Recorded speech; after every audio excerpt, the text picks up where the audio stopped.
त्वामिहं प्रहरे श्रियः हरिः ओं मनसोः काममं कृते वाचः सत्यं मधेमहे वसुनः रूपमनस्य मयि श्रीं स्वयतं यशः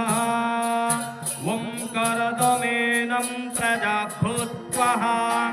मयि सम्भ्रमकरन्दमः श्रियं वासय मे कुले मातरं पदममालिने ॐ आपसृजन्तु स्निग्धाने जिकृतवासमे गृहे निजदेवीं मातरां जः श्रियं वासय मे कुले ॐ अद्रा पुष्करिणीं पृष्ठः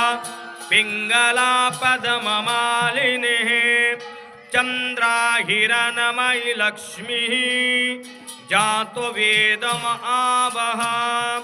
ॐ अद्राजः करिणीं यष्ठी सुवर्णं हेममालिने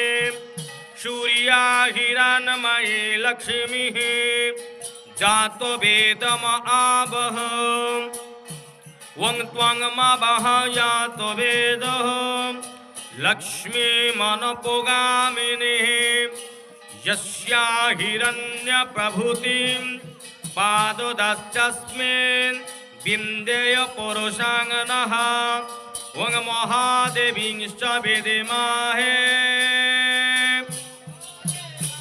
विष्णुपत्नीश्च धीमहि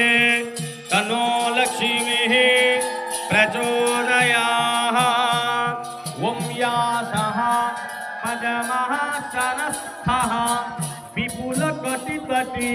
पद्मः पत्रायताक्षिः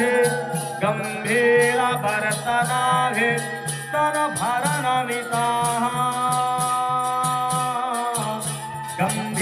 गम्भीरभरतनाभिः स्तनभरणमिताः या लक्ष्मीर्देवी गजेन्द्रै मणिगणखचितै स्नापिता हेमकुम्भे सा नित्यं पदवसंस्थः वसतु मम गृहे सर्वमङ्गल्ययुक्तः हरिः ओं लक्ष्मीर्समुद्रः राजतनयः रात्रि गङ्गाधरः लक्ष्मी